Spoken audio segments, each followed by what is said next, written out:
ए बाजीगर की बजी बसुरिया और मायापुर के मेले में बाजीगर की बजी बसुरिया।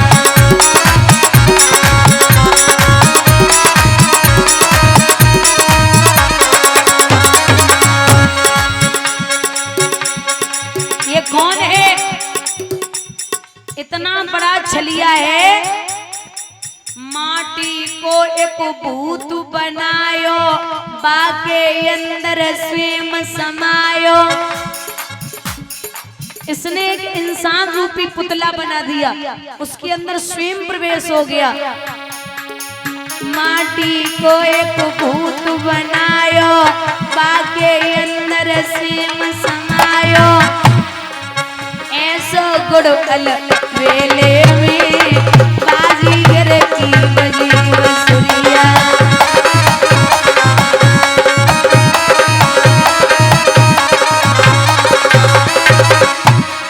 और राजा बिना पगन धरती पे डोले, बिना तन मंडल तोड़े, बिन जिब्या के पानी बोले। ये ऐसा है तो कुछ भी कर सकता है। बोले कौन? बोले जो ये बैठा है।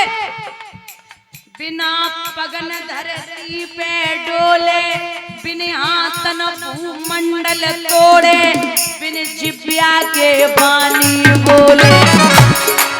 ऐसो जोरो अकेले में बाजीगर की बजी बसुरिया।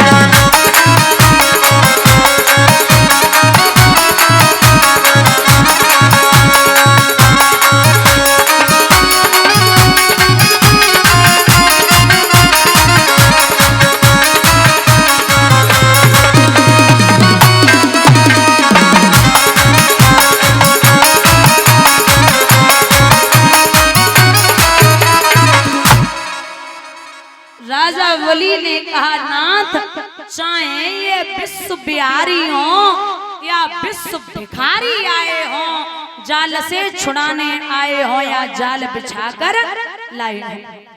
पृथ्वी आकाश तो पलट जाए, अब जमीन आसमान एक हो जाए, पर पलट सकेगा वचन नहीं।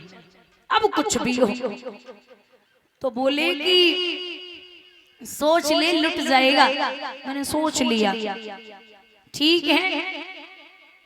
तो बोले संकल्प करिए। अब जैसे ही संकल्प की बारी आई, उसी समय राजा बलि के गुरु शुक्राचार्य उस सागर की टोटी में प्रवेश कर गए। उस लीलाधर की लीला में गुरु ने लीला दिखलाई डाली, और पात्र में बैठकर उसी समय पानी की धार रोक डाली। पानी सागर से बाहर न आए रो। राजा बलि बोले, नाथ वो संकल्प नहीं हो सकता। क्यों? क्योंकि पानी अब बाहर नहीं आ रहा। भगवान ने जैसे नेत्र बंद किए सो मुस्कुराए के बोले, तुम चिंता ना करो, हमें पता है तुम्हारे गुरुजी फिटेंगे। तो उस लीलाधर की लीला में प्रभु ने लीला दिखलाई डाली, और कुसकी नोक चला करके जटबाई आंख फोड़ डाली। जो आंख फूटी, गुरुजी बाहर आए, चेला से बोले, लला अब मान जाओ, आंख फूट गई। चेला बोले, तुम्हें दोनों फूट जाए, हम मानवी वाले नहीं। एक बात यहाँ से सीखने को मिलती है कि अगर परमात्मा के लिए परिवार में किसी न किसी को छोड़ना पड़ जाए तो आप छोड़ दो। क्यों? राजा बलि ने अपने गुरु को छोड़ दिया भगवान के लिए, विभीषण ने अपने सगे भाई को छोड़ दिया भगवान के लिए, प्रहलाद ने अपने माँ बाप को छोड़ दिया भगवान के लिए, ध्रुव ने अपने माँ बाप को छोड़ दिया भगवान के लिए, और भरत ने अपना पूरा परिवार छोड़ दिया भगवान के लिए। अगर आपको ब्रह्म मिल रहा है और परिवार में किसी न किसी को छोड़ना पड़ रहा है तो आप छोड़ दो, क्योंकि प्रेम गली अति सांकरी जामे दोए न समा।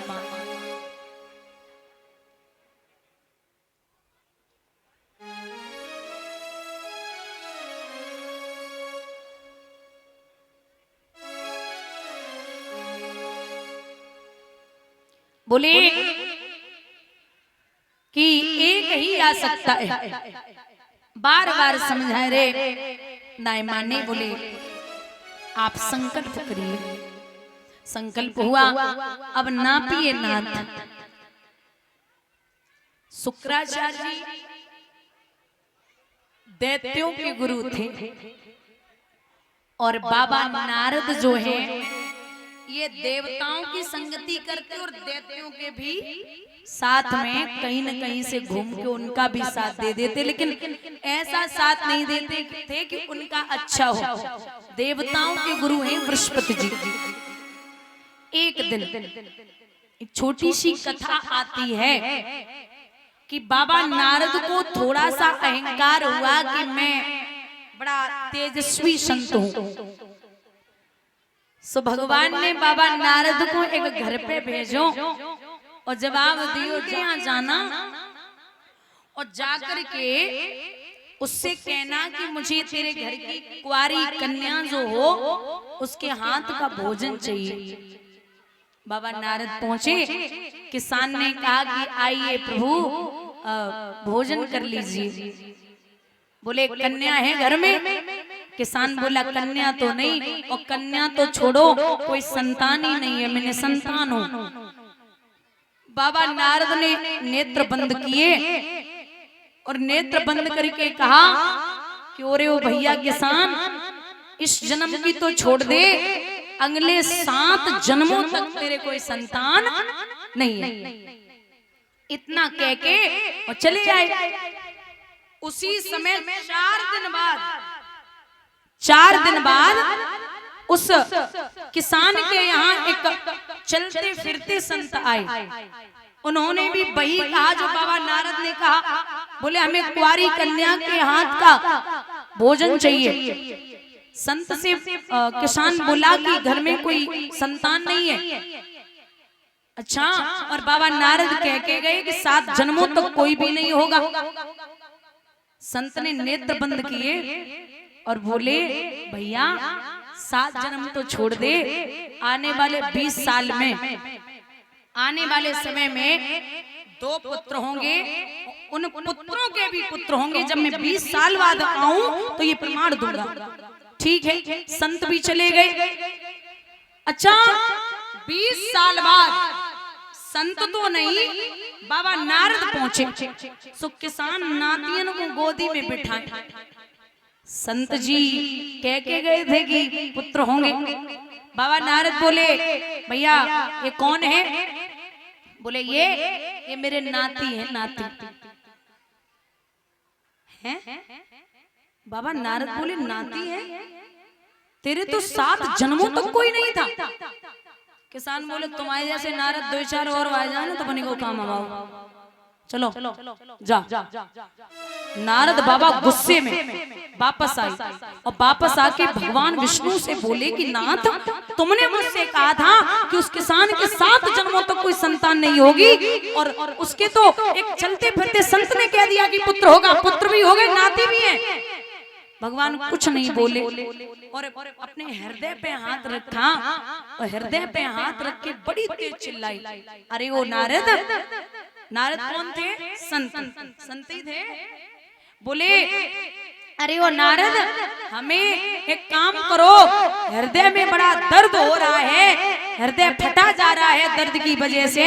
किसी संत का अगर हृदय मिल जाए तो वो मुझे लेकर के सामने रख दो, और मैं आपको जानता हूँ, पहचानता हूँ कि आप इतना छोटा सा काम कर दोगे तो हमारे हृदय का दर्द बंद हो जाएगा।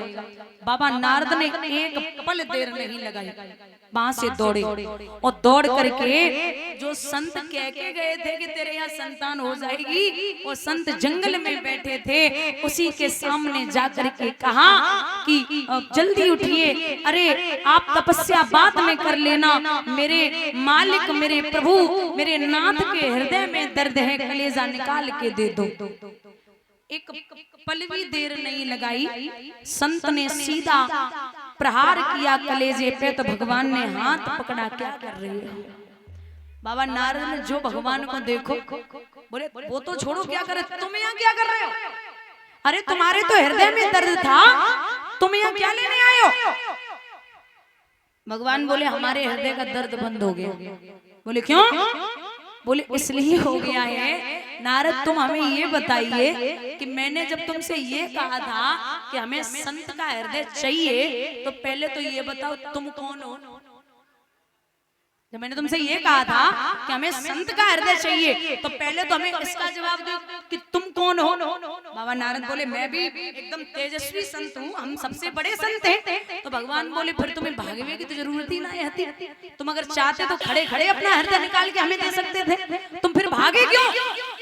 अरे अगर तुम्हें भागने की जरूरत पड़ गई तो तुम ये भूल भी जाते हो कि तुम संत नहीं हो, इसीलिए तुम्हारी बात मिथ्या हो सकती है, लेकिन ऐसे संतों की बात कभी मिथ्या नहीं होगी। भगवान ने बां घमंड दूर किया। बोले देखो नारद, हमेशा ये नहीं देखना है कि हम जैसा तेजस्वी संत दुनिया में कोई दूसरा नहीं है। बोलिए गोविंद भगवान की।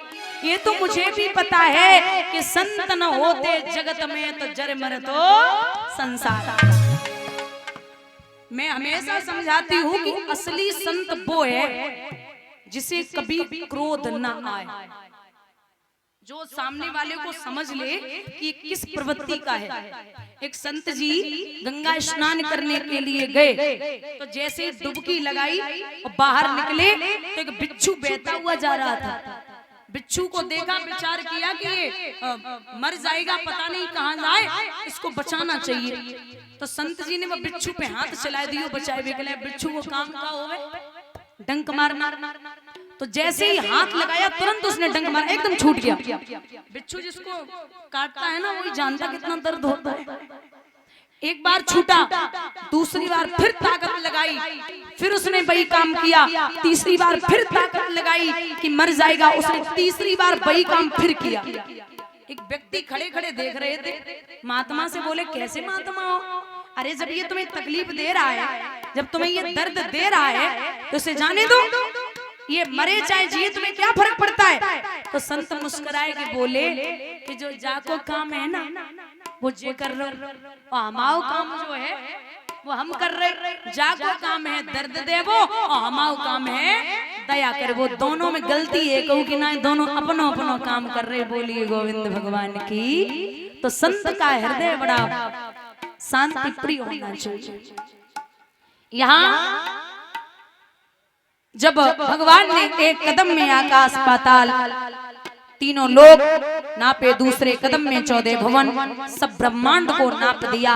अब तीसरे कदम की जगह नहीं है, तो इतने क्रोध में है हमारे ब्रह्म। क्रोध में आगे बढ़े। राजा बलि की पत्नी का नाम है विंध्यावती, बहुत चालाक है। बोली इधर आइए, इतना गुस्सा क्यों कर रहे हो?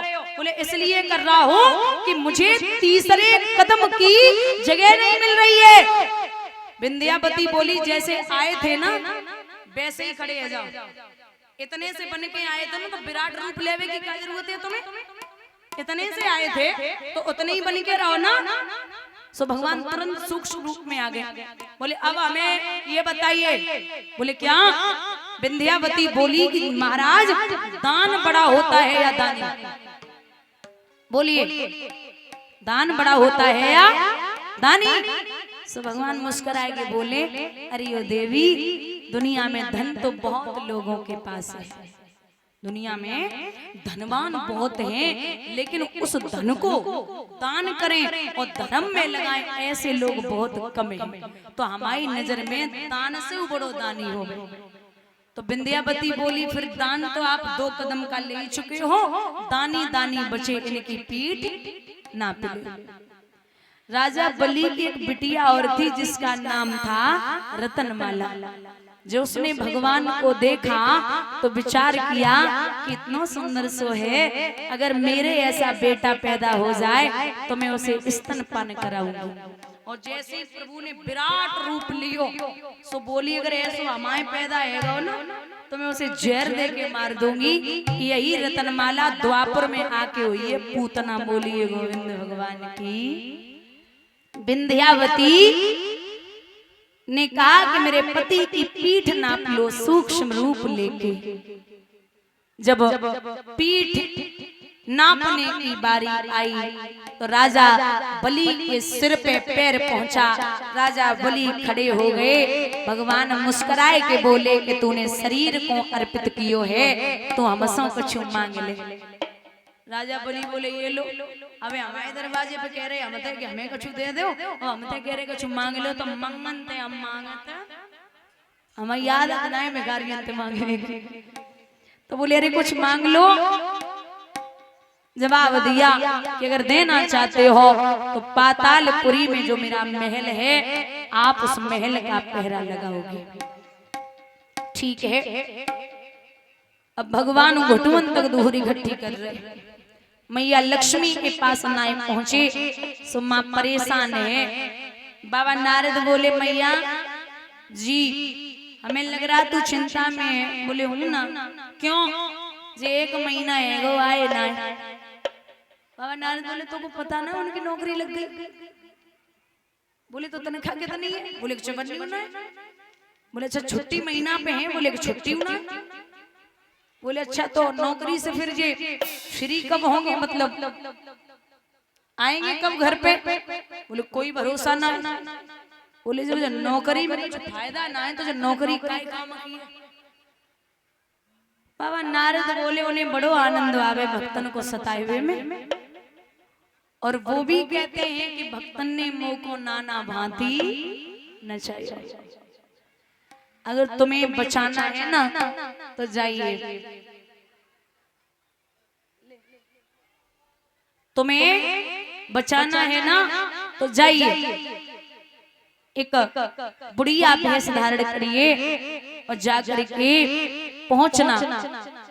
रक्षाबंधन का समय है, आप राजा बलि की कलाई में राखी बांधना, और जब दक्षिणा की बारी आए तो आप अपने पति को मांग लेना।